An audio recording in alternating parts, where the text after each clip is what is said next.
Meus irmãos e minhas irmãs, a paz de São Jesus, quero falar um pouquinho com vocês nesse áudio acerca do cônjuge, quando o cônjuge está em casa e o irmão ou a irmã está lutando pela restauração do casamento e como nós devemos nos portar, quais são as estratégias que devemos utilizar para poder conseguir a restauração do casamento com o cônjuge dentro de casa. Mas antes eu peço aos irmãos que se inscrevam no canal, que curtam os vídeos e que ativem o sininho, porque assim os irmãos, toda vez que eu colocar um vídeo novo, os irmãos vão ter a notificação. Meus irmãos, o cônjuge dentro de casa, as estratégias, elas são muito diferentes no que se refere ao cônjuge fora de casa. O cônjuge fora de casa, a gente tem que aplicar aquele deixar ir completo, né? Nós nos tornamos viúvos e viúvas, de esposos e esposas que são vivos, mas mortos-vivos, né? Vamos dizer assim. Estão vivos, mas como se estivessem mortos. E a gente não pode esperar reação, não pode esperar nada, né? Ele realmente, só o que tem repúdio devido à opressão, nós já até comentamos bem sobre essa questão da opressão em outros vídeos. Mas quando o cônjuge está dentro de casa, as estratégias são diferentes. A palavra que tem que reger o comportamento dos irmãos, a palavra que tem que reger a postura e o posicionamento do irmão e da irmã que está buscando a restauração, com o cônjuge opresso, querendo o fim do casamento dentro de casa, é a sabedoria. A sabedoria é a melhor forma de agir, de reagir, e na verdade, quando a gente está com o cônjuge em casa, normalmente as nossas atitudes elas devem ser reações. Sempre devemos jogar na retaguarda, né? Vai ser jogar na defesa, igual o time de futebol que joga na defesa, na retranca. A gente nunca pode tomar a iniciativa. A gente tem que sempre reagir com muita sabedoria às atitudes deles. E o cuidado também, há de se ter um cuidado, há de se ter também o deixar ir. Em que sentido? A gente vai ver muita coisa acontecer, os irmãos vão observar bastante coisa, vão ver coisas erradas, vão ver tudo errado, mas a gente vai ter que ficar calado. A regra é essa, irmãos e irmãs, vai ver tudo errado, mas vai ter que ficar calado. Eu fiquei com a minha esposa 4 meses dentro de casa e era basicamente isso, tudo errado, mas eu tinha que ficar calado. E deixar o Senhor trabalhar, deixar o Senhor agir, deixar o Senhor fazer a obra, porque a oração nossa, ela vai tirando o terreno de Satanás. Satanás vai perdendo espaço, a opressão vai diminuindo e o tratamento que os irmãos devem dispensar ao cônjuge é VIP.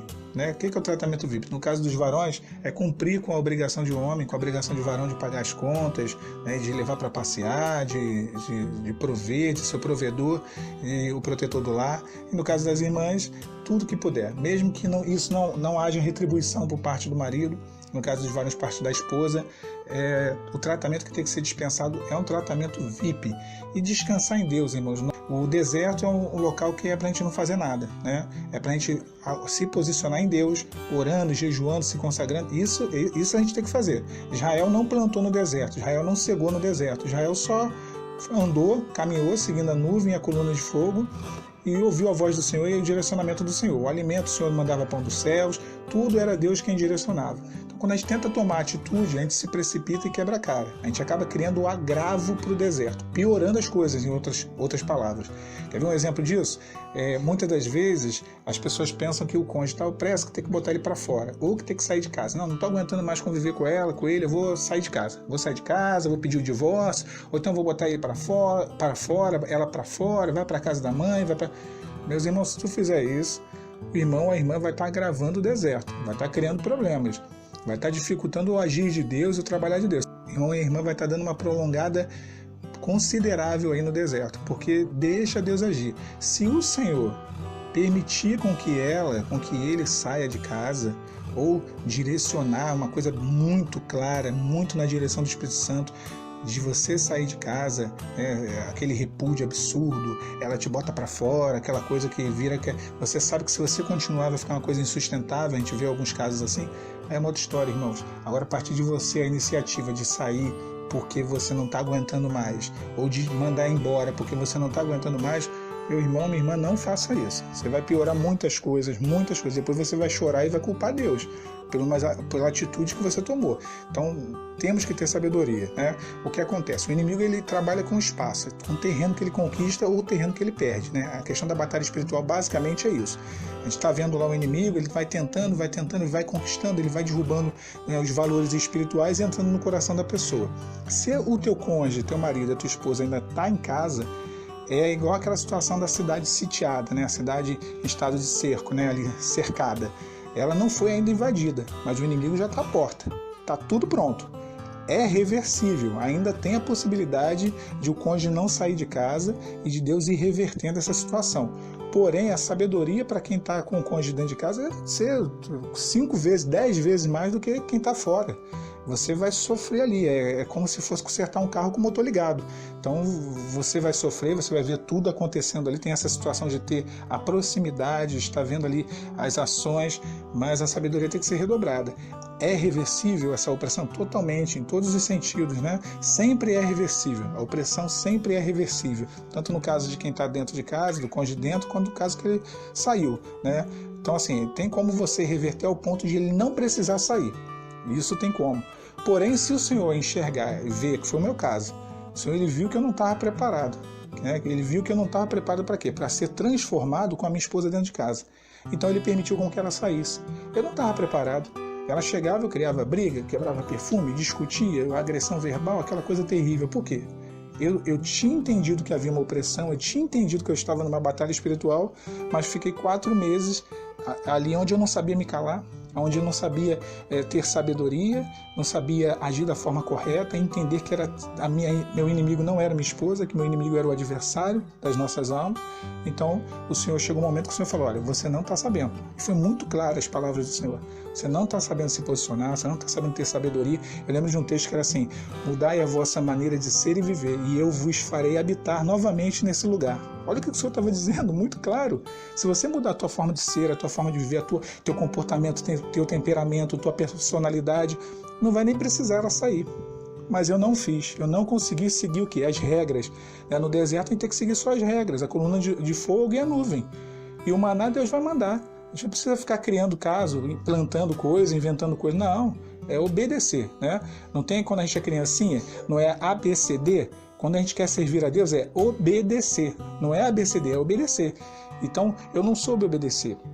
Eu entendi ali naquele momento, nos 4 meses, ali no final dos 4 meses, o que eu estava vivendo, só que eu continuei sendo aquele homem que edifica a sua casa sobre a areia. Eu entendi, eu ouvi a palavra de Deus, mas eu não colocava em prática.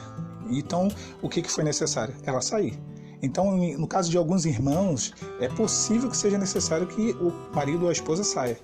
Porque talvez o irmão ou a irmã vai ficar aí penando alguns meses aí e não vai conseguir se posicionar da forma correta, com sabedoria. E aí quando sair, sim, Deus vai te botar numa cadeirinha e falar, senta aí, agora vou tratar contigo, deixa eu mudar você aqui. Aí vai desligar o carro, né? Estava sendo feita a reforma do carro, o conserto do carro com o carro ligado. Ele desliga com toda a paciência do mundo, ele vai lá e começa a trabalhar em você e vai trabalhar no cônjuge que foi embora. Então é uma posição, depende de nós. Isso vai depender de nós, essa situação. Eu não quero que minha esposa saia, eu não quero que meu marido saia. Então mude. Mude com ele aí dentro, mude com ela aí dentro. Se posicione com ele aí dentro, se posicione com ela aí dentro, se posicione mesmo. Sabendo que há a possibilidade, porque às vezes a gente vai pensar que a gente mudou, mas Deus ele sabe se nós mudamos ou não. Deus ele vai nos dando, no deserto é interessante, Deus ele vai nos dando simulado. Lembra do simulado do colégio? Não é a prova, é só para poder a gente ver como está a teste, né? É o teste, chamado teste surpresa.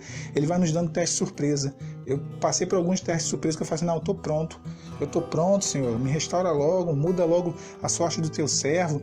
E aí o Senhor me permitia com que situações acontecessem para poder me mostrar que aquele temperamento explosivo, impulsivo, ciumento ainda estava ali. E aí o Senhor falava, tu tá pronto? Aí, ó, tá pronto? E eu ficava deprimido, eu ficava, misericórdia, eu não tô pronto. Então Deus ele vai nos dando simulado, vai nos dando teste no meio do deserto. Entendam isso, irmãos, vai nos dando teste. Nós estamos sendo provados para sermos aprovados. Então o deserto é um local de provação, né? A palavra diz que o Senhor conduziu o povo de Israel ao deserto para ver o que havia dentro do coração deles. E Deus está fazendo isso conosco, tá? Deus tirou Israel do Egito e levou para o deserto. E no deserto, Deus tirou o Egito de dentro de Israel. Então, o deserto é para isso, é para nos transformar. Então, cônjuge dentro de casa tem que ter um posicionamento com muita sabedoria. Muita sabedoria. Pelo amor de Deus, não bota o cônjuge para fora, não bota a esposa para fora, o marido para fora. Suporte a aflição, suporte a angústia. Ame a vida da sua esposa, ame a vida do seu marido. Lute por ele, lute por ela em oração. Não fala nada, mudo, quietinho, mudinho, quieto, finja-se de morto e o Senhor vai dar vitória. Amém? Fica essa palavra para os irmãos, a todos os irmãos, a paz de São Jesus.